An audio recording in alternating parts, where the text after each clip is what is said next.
मेरे पीछे ये जो स्थान आप देख रहे हैं, ये कैथल का शीतलपुरी डेरा कहलाता है। ये एक तीर्थ स्थान है और कुरुक्षेत्र के 48 कोस में से एक है।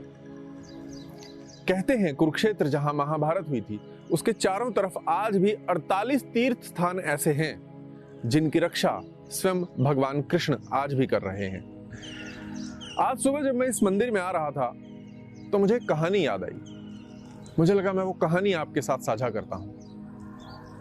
एक आदमी था, वो हर रोज सुबह 4 बजे उठ के मंदिर जाता था। उसका बच्चा जो तकरीबन 10-12 साल का था, अपने पिता को हर रोज सुबह मंदिर जाते हुए देखता था। एक दिन बच्चे ने कहा, पिताजी मैं भी आपके साथ मंदिर चलना चाहता हूं। पिता ने कहा, ठीक है, तैयार हो जाओ तुम भी, कल चलो मेरे साथ।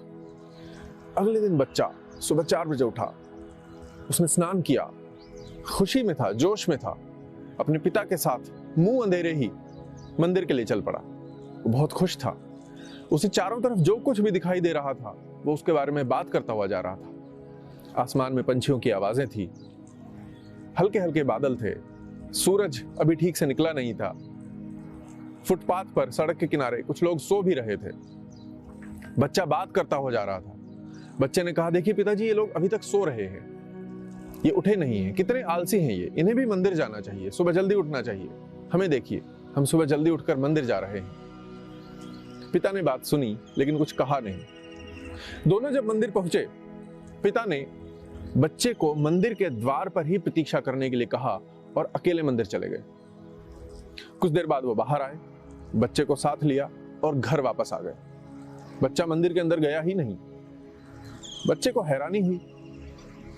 अगले दिन वो फिर उठा, फिर से उसी तरह पिता के साथ मंदिर जाने के लिए तैयार हुआ, मुंह अंधेरे मंदिर के लिए पिता के साथ निकल पड़ा और फिर से उसने वही कहा कि देखिए पिताजी, लोग अभी तक सो रहे हैं, कितने आलसी हैं ये, इन्हें भी मंदिर जाना चाहिए, ये क्यों मंदिर नहीं जाते।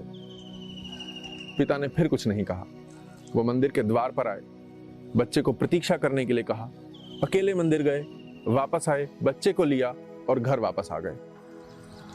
तीसरे दिन जब यही हुआ, बच्चा उठा, स्नान किया, मंदिर जाने के लिए निकला, किंतु आज वो कुछ बोल नहीं रहा था, उसने कुछ कहा नहीं, वो बस चुपचाप अपने पिता के साथ चल रहा था। वो मंदिर के द्वार पर पहुंचा और खुद ही रुक गया। उसे लगा उसे यही प्रतीक्षा करनी है, किंतु आज पिता ने कहा, तुम रुक क्यों गए, चलो मेरे साथ, अंदर चलो।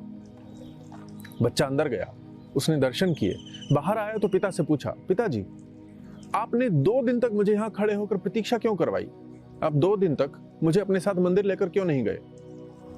तब पिता ने कहा, क्योंकि 2 दिन तक तुम्हारे जहन में, तुम्हारे दिमाग में, तुम्हारे अंदर यह चल रहा था कि तुम क्योंकि मंदिर आ रहे हो इसलिए तुम दूसरों से श्रेष्ठ हो। दूसरे अभी तक सो रहे हैं, वो उठे नहीं हैं, इसलिए वो तुमसे निम्न है। ये जो श्रेष्ठता का भाव था, ये जो अहंकार था, इस अहंकार के साथ तुम्हें मंदिर में प्रवेश करने की अनुमति नहीं होनी चाहिए। पिता ने अपने बच्चे को एक बहुत जरूरी, बहुत अहम, बहुत आवश्यक ज्ञान दिया था। अहम के, अहंकार के, अना के बहुत सारे रूप हैं, बहुत सारी शक्लें हैं, बहुत सारी सूरतें हैं। ये किसी भी सूरत में, किसी भी शक्ल में, किसी छोटी सी बात में भी हमारे अंदर प्रवेश कर सकता है। यदि हम किसी काम को करते हुए ये सोच रहे हैं क्योंकि हम इस काम को कर रहे हैं, क्योंकि हम कोई अच्छा काम कर रहे हैं, इसलिए हम दूसरों से श्रेष्ठ हैं और दूसरे हमसे निम्न हैं, तो ये अहंकार है। यदि हम ये सोच रहे हैं कि कोई काम ऐसा है जो हम कर पा रहे हैं और दूसरे नहीं कर पा रहे हैं, इसलिए हम दूसरों से ज्यादा काबिल हैं, तो ये अहंकार है। वो काम कुछ भी हो सकता है। हो सकता है आप कोई ऐसा खेल खेलते हो, क्रिकेट, फुटबॉल या कोई भी, जिसमें आप दूसरों से अच्छा खेल रहे हैं और आप ये मान रहे हैं क्योंकि आप दूसरों से अच्छा खेल रहे हैं इसलिए आप दूसरों से श्रेष्ठ हैं, बेहतर हैं और दूसरे आपसे निम्न हैं, तो ये अहंकार है। यदि आप किसी दफ्तर में काम करते हैं और आपको लगता है कि आप दूसरों से बेहतर काम कर पाते हैं, यदि आप धन अर्जित करने में दूसरों से बेहतर हैं और आपको लगता है कि आप दूसरों से ज्यादा बेहतर तरीके से धन कमा पाते हैं, दूसरों से ज्यादा धन आपके पास है, संपत्ति आपके पास है, ये अहंकार है। भक्ति का भी अहंकार अहंकार होता है, अच्छे काम का अहंकार भी अहंकार होता है, और इस अहंकार के साथ आप ईश्वर को नहीं पा सकेंगे। पिता ने अपने बच्चे को इसी अहंकार के प्रति जागरूक करवाया था, जागृत करवाया था, अवेयर करवाया था।